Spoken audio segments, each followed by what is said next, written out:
السلام علیکم ورحمۃ اللہ وبرکاتہ۔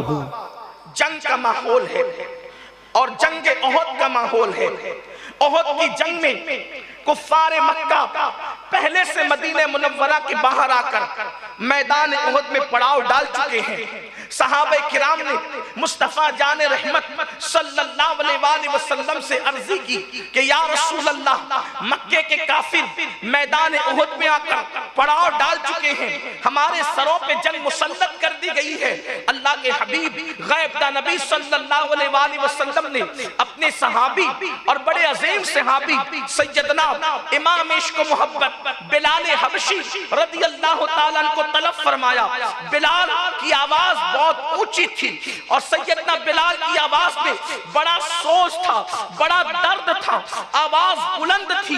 سرکار بلال کو مصطفیٰ جان رحمت نے بلایا، فرمایا بلال جاؤ بازاروں میں اعلان کرو، دکانیں بند ہوں۔ جان کی نظریں لے کر مصطفیٰ جان رحمت بلاتے ہیں، بلال جاؤ محلوں میں اعلان کر دو کہ اللہ کے حبیب نے فرمایا لوگ مصلی سے اٹھے، آنسوؤں کی سوگات اس وقت پیش کرنے کا وقت نہیں، چلو اب جان کی نظریں لے کر بارگاہ رسالت میں پہنچ جاؤ۔ اللہ اکبر، فرمایا سونے والوں سے کہو سونا چھوڑے، رونے والوں سے کہو رونا چھوڑے، اہل تجارت سے کہو تجارت چھوڑے، اور سب چھوڑ کر کے اب جان کی نظریں لے کر مصطفیٰ جان رحمت کی بارگاہ میں چلے۔ اندازہ کریں وہاں نماز کے لیے سر جھکانے کے لیے نہیں بلایا جا رہا تھا، وہاں اجتماع میں تقریر سننے کے لیے نہیں بلایا جا رہا تھا، وہاں پر اللہ اکبر کسی محفل کو سجانے کے لیے نہیں بلایا جا رہا تھا، بلکہ میں اپنے الفاظ کے جامع میں کہوں تو یوں محفل سجانے نہیں بلایا جا رہا تھا، زندگی کی بہاریں اجاڑنے کے لیے بلایا جا رہا تھا۔ اللہ اکبر، خطاب سننے کے لیے نہیں بلایا جا رہا تھا، بلکہ جانوں کو قربان کرنے کے لیے بلایا جا رہا تھا۔ کہتے ہیں سیدنا بلال حبشی دوپہر سے لے کے شام تک، شام سے لے کے رات تک، اور رات سے لے کر صبح تک پورے مدینہ منورہ اور اطراف و جوانب میں اعلان کرنے لگے، لوگو چلو چلو اللہ کے حبیب بلاتے ہیں، لوگو چلو چلو مصطفیٰ جان رحمت بلاتے ہیں، تاجر تجارت چھوڑے، اہل دکان اپنا مال چھوڑے، سونے والے نیند چھوڑے، رونے والے مصلی چھوڑے، آؤ فغاں اور گریہ کرنے والے گریہ چھوڑے، سب چلو حضور بلاتے ہیں۔ کہتے ہیں بلال حبشی یہ اعلان کرتے کرتے، سیدنا بلال اعلان کرتے کرتے ایک بیوہ عورت کے مکان کے قریب سے گزرے۔ کہا جاتا ہے رات آدھی گزر چکی تھی، نصف شب گزر چکی تھی، رات کا آخری پہر تھا، مدینہ منورہ میں قدسیان فلک دست بستہ مصطفیٰ جان رحمت کی بارگاہ میں درود کے گجرے لے کر اتر رہے ہوں گے۔ اس وقت میں رات کی آخری پہر میں جبکہ باب اجابت واہ ہو چکے تھے، رات نے اپنی سیاہ زلفوں کو مدینہ منورہ کے افق پر بکھیر دیا تھا، رات کی سیاہ چادر نے اپنے آپ کو اہل مدینہ پہ تان دیا تھا۔ مدینہ منورہ کے واسی، مدینہ منورہ کے باشندے، کوئی رو رہا تھا، کوئی سو رہا تھا، کوئی شادی کی پہلی رات گزار رہا تھا، لیکن سب کا تذکرہ کرنے کی بجائے ایک بیوہ خاتون کے مکان کے قریب سے سیدنا بلال حبشی اعلان کرتے ہوئے گزرتے ہیں، لوگو چلو چلو مصطفیٰ جان رحمت نے جان کی نظریں لے کر کے بلایا ہے۔ اللہ اللہ، بیوہ اٹھ کر کے بیٹھ گئی۔ ایک بیوہ عورت جو اپنے ایک لوتے بچے کو جس کی عمر 4 یا 5 سال کی صرف اپنی آگوش میں لے کر سو رہی تھی، بلال کی آواز نے اس کو بیدار کیا۔ وہ خاتون اٹھ کر کے بیٹھ گئی، اس کی آنکھوں میں آنسو آئے، صرف آنسو نہیں آئے، درد اور بڑھا، آواز بلند ہوئی، سسکیوں کی آواز نے اونچائی کی، سسکیوں کی آواز نے حد سے تجاوز کیا، اور جب سسکیاں بن گئی تو سسکیوں کی مالاؤں کے درمیان اچانک ننھے سے شہزادے کی آنکھ کھلی، جو صحابی کا بھی بیٹا تھا اور صحابیہ کا بھی بیٹا تھا۔ وہ خوش نصیب 4-5 سال کا بچہ، اس کے والد صحابی تھے جو شہید ہو چکے تھے میدان بدر کے اندر، اور اس کی ماں صحابیہ تھی۔ اللہ اکبر! ماں کی سسکیوں کی آہٹ نے اس ننھے سے بچے کو بیدار کیا۔ آنکھ کھلی، پہلا سوال ماں سے کیا، امی کیوں رو رہی ہو؟ رونے کا سبب مجھے بتاؤ۔ کیا میرے ابو کی تمہیں یاد آئی؟ جوانی میں اگر کوئی عورت بیوہ ہو جائے اور وہ رات کو روئے تو یہی سمجھ میں آتا ہے کہ اسے رلا کس چیز رہی ہے، کون سی چیز اس کی آنکھوں میں آنسو لائے ہوئے ہیں، کون سی چیزوں نے اس کی مزگاہ پر ستاروں کو جھلملانے پہ مجبور کیا ہے۔ رونے والی خاتون سے ننھے سے 4-5 سال کا بچے نے سوال کیا، امی کیوں رو رہی ہو؟ رونے کی وجہ کیا ہے؟ ماں نے کہا بیٹے سو جاؤ، تم میرے درد کو سمجھ نہیں سکتے، ابو کی یاد رلا رہی ہے، سو جاؤ تم میرے درد کو سمجھ نہیں سکتے۔ ماں نے کہا سو جاؤ۔ ننھے سے بچے نے جواب دیا، ماں یہ کیسے ہو سکتا ہے کہ میری ماں راتوں کو سسکیاں لے کر روتی رہے اور میں آرام سے سو جاؤں؟ میں تم سے معلوم کروں گا کہ تم کیوں رو رہی ہو۔ اللہ اکبر! ماں نے کہا اگر پوچھنا ہی چاہتا ہے تو سن لے، ابھی تھوڑی دیر پہلے بلال حبشی یہاں سے گزرے اور اعلان کر رہے تھے احد کی پہاڑیوں کے دامن میں مکے کے گنڈے جمع ہو گئے اور انہوں نے مصطفیٰ جان رحمت کی شمع نبوت کو بجھانے کی ناپاک کوشش کی ہے۔ بیٹے اسلام کے جیالوں کو دینے والے نبی نے طلب کیا ہے، جن کے صدقے جانیں ملی، جن کے صدقے قرآن ملا، جن کے صدقے اسلام ملا، سب کچھ جس کے صدقے میں ملا ہے، دینے والا رسول آج جان کی نظریں طلب کر رہا ہے، جان کی نظریں مانگ رہا ہے۔ بیٹے کاش میرا کوئی جوان بیٹا ہوتا تو میں مصطفیٰ جان رحمت کے قدموں پہ قربان کر دیتی، میرا کوئی جوان لاڈلا ہوتا میں اس کو نبی کے قدموں پہ قربان کر دیتی۔ ہائے افسوس شوہر تو بدر میں شہید ہو گئے ہیں، اب میرے پاس کوئی جوان بیٹا نہیں جس کو میں نبی کے قدموں پہ قربان کر دوں۔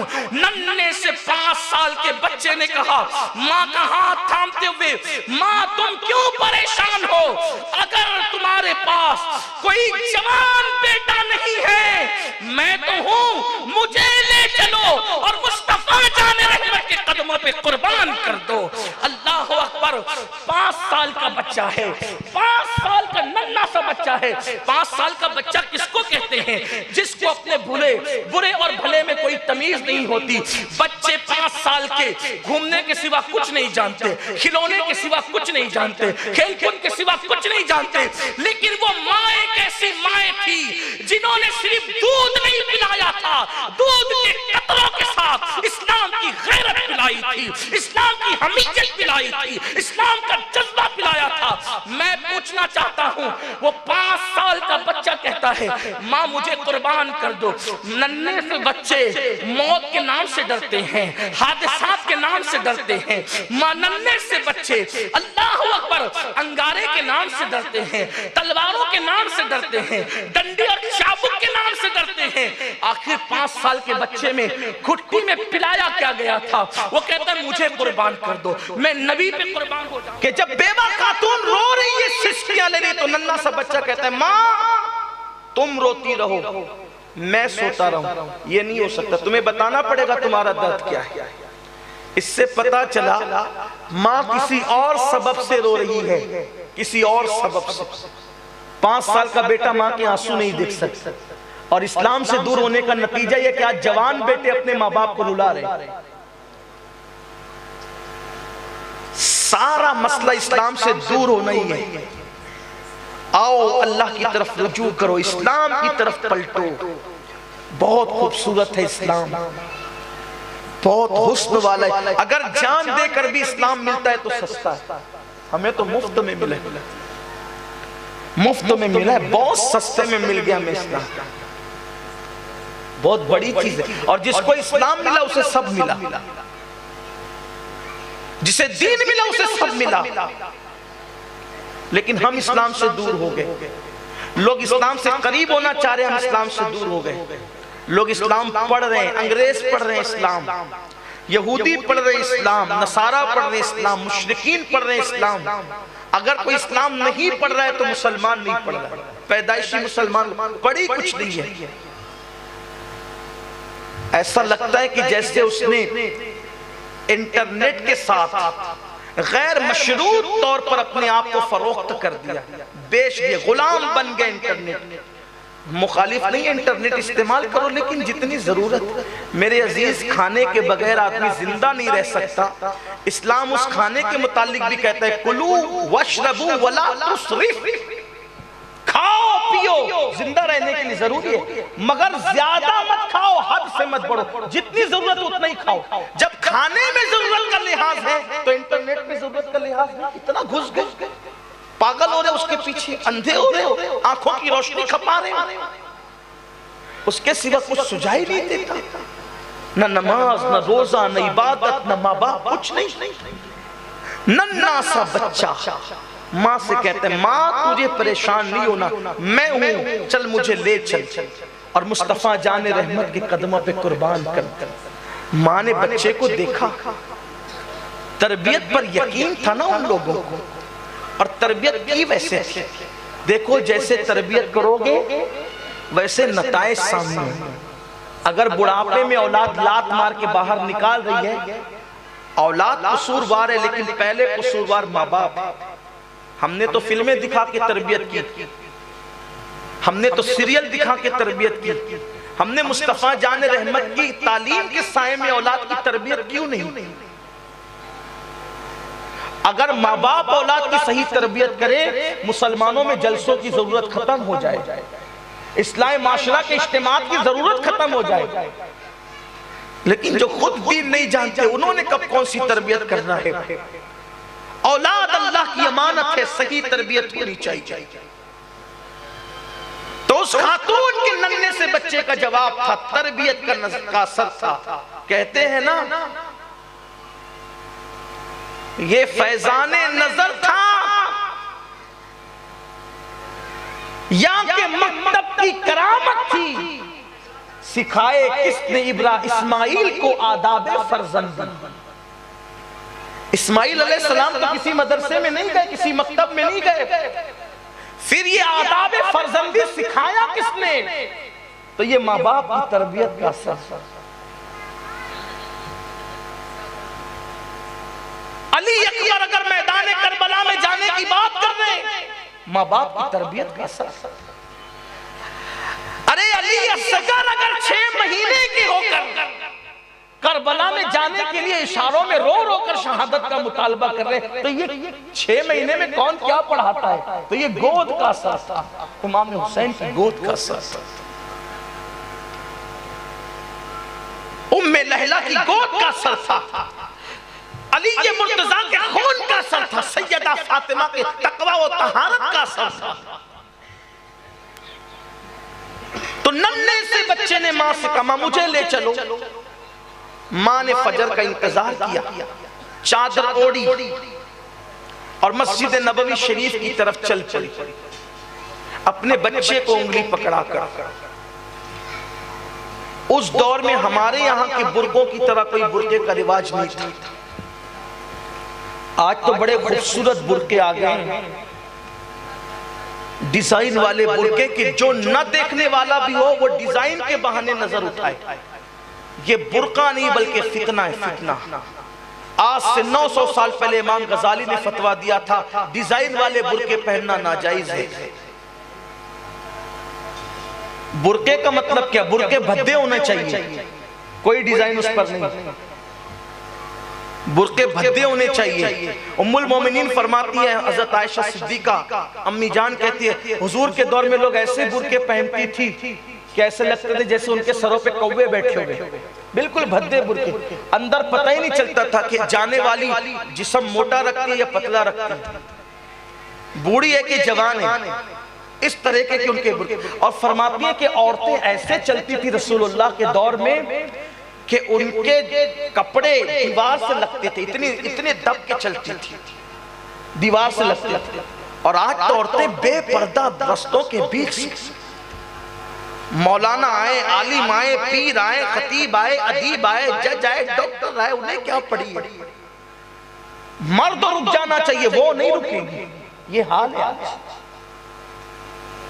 پھر جہنم ان کا استقبال نہ کرے گی تو کس نے کرنا ہے؟ ایک دن ام المومنین حضرت عائشہ صدیقہ کو کسی نے دیکھا، کہ مطاف کے کنارے کنارے سے طواف کر رہی ہیں، مطاف کے بالکل کنارے سے دیوار سے لگ کے یعنی کعبے سے دور طواف کر رہی ہیں۔ اور کسی نے کہا ام المومنین آپ سے بڑھ کر فقیہ کون ہوگا اس وقت عورتوں میں کہ آپ کو حضور کی حدیث نہیں پہنچی کہ کعبے کے قریب سے طواف کرنا افضل ہے؟ آپ تک حضور کی حدیث نہیں پہنچی کہ کعبے کے قریب سے طواف کرنا افضل ہے، آپ دور سے کر رہی ہیں۔ فرمایا جاؤ ہم تک حدیث پہنچی اور ہمیں پتا ہے کیونکہ ہم نے حضور کے ساتھ حج کیا۔ کتنے خوش نصیب ہے وہ 1,24,000 نفوس جنہوں نے میرے نبی کے ساتھ کعبے کے کعبہ کے ساتھ انہوں نے کعبے کا طواف کیا۔ کیا وہ نصیبے والے تھے جنہوں نے کعبے کے ساتھ طواف کعبہ کیا؟ حاجیو آؤ شہنشاہ کا روضہ دیکھو، کعبہ تو دیکھ چکے، کعبے کا کعبہ دیکھو، غور سے سنت رضا، کعبے سے آتی ہے صدا، میری آنکھوں سے میرے پیارے کا روضہ دیکھ۔ کہا جا ہم نے حضور کے ساتھ حج کیا ہے اور تو کہتا ہے کہ حضور کا فرمان ہے کہ کعبے کے قریب سے طواف کرنا افضل ہے۔ سن لے میں عورت ہوں، مجھے کعبے کے قریب سے طواف کرنے سے افضل یہ لگتا ہے کہ میں اپنی آبرو کو بچا کر کے طواف کروں، میں اپنی عزت کے تحفظ کے ساتھ۔ یہ ہے اسلام کی تعلیم۔ اور اس خاتون نے چادر ڈالی بدن پر، چل پڑی مسجد نبوی شریف کی طرف۔ دیکھا کہ صحن میں اللہ کے رسول علیہ السلام صحابہ کو قطار میں لگا رہے ہیں، مجاہدین کی صفیں درست ہو رہی ہے، اب جانا ہے احد کے لیے۔ وہ خاتون نے مردوں کی تعداد اور حضور کی مصروفیت دیکھی تو بچے کو لے کے دروازے پہ کھڑی ہو گئی۔ بندہ پرور غریب پرور رسول کی نظر اس عورت کے برقعے والی اس برقع پوش خاتون پہ پڑی۔ سرکار نے کہا بلال جاؤ دیکھو وہ عورت کیوں کھڑی ہے، یہاں عورتوں کا کام تو نہیں، عورت وہاں کیوں کھڑی ہے، جاؤ پوچھو۔ بلال حبشی گئے کہ مائی یہاں کیوں کھڑی ہے تو؟ کہنے لگی بلال اتنی جلدی بھول گئے، آپ ہی تو کہہ رہے تھے نا کہ حضور نے بلایا ہے جان کی نظریں لے کر۔ تو کہا مائی مردوں کو بلایا، عورتوں پہ جہاد فرض نہیں ہے، جاؤ گھر۔ کہا ایک کام کریں آپ حضور کو بلا دیں، میں حضور سے بات کرنا چاہتا ہوں، اس وقت گفتگو میں نے آقا سے کرنا ہے۔ سرکار تشریف لائے، کہا کہ کیا بات ہے خاتون؟ اس نے جواب دیا یا رسول اللہ میرے ماں باپ آپ پہ قربان، میں نے سنا ہے کہ بلال کہہ رہے تھے کہ حضور کا فرمان ہے کہ جان کی نظریں لے کر چلو۔ آقا آپ جانتے ہیں کہ میرے شوہر میدان بدر میں شہید ہو گئے، بدر کے میدان میں وہ شہید ہو گئے، یہی ایک بچہ ہے، کوئی جوان بیٹا نہیں آقا۔ میں نے سوچا کہ دینے والا آج طلب کر رہا ہے تو میں کچھ نہ کچھ دوں، میرے پاس جوان بیٹا ہوتا تو دے دیتی، لیکن یہی ایک بچہ ہے چھوٹا سا 5 سال کا، حضور لے کر آئی ہوں قبول کر لو۔ سرکار نے بچے کو دیکھا اور فرمایا خاتون تیرے جذبات اچھے ہیں، اللہ تجھے جزائے خیر دے۔ یہ بچہ ہے، تلوار نہیں اٹھا سکتا، ہتھیار نہیں اٹھا سکتا، لے جا بڑا کر، قیامت تک انشاءاللہ حق و باطل کے معرکے ہوتے رہیں گے، انشاءاللہ یہ بچہ بعد میں کام آئے گا، لے جا بھی اس کو۔ یہ بچہ ابھی کچھ کام نہیں آ سکتا، 5 سال کا بچہ کیا کام آئے گا، جا اللہ تجھے جزائے خیر دے، تیری قربانی قبول ہو گئی۔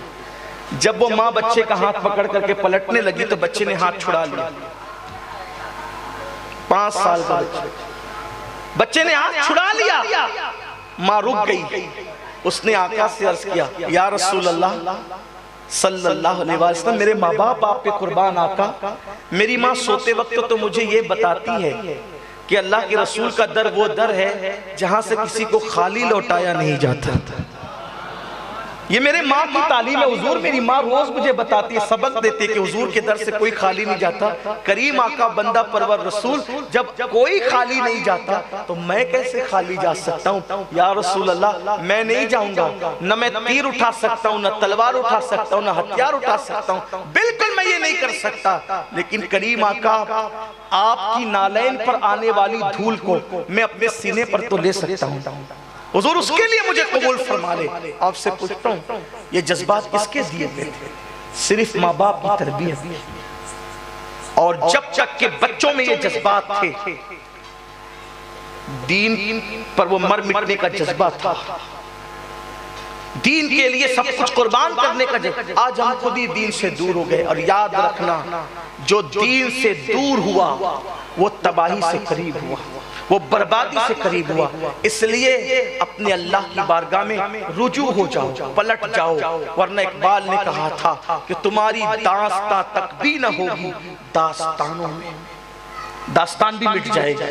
اس لیے ہم آج اپنے اللہ کی طرف رجوع کریں. اپنے سارے مسائل کا حل صرف ایک چیز میں ہے, پلٹ جاؤ اسلام کی طرف, پلٹ جاؤ مذہب کی طرف, پلٹ جاؤ مسلک کی طرف, اللہ اس کے رسول کی طرف رجوع کر لو.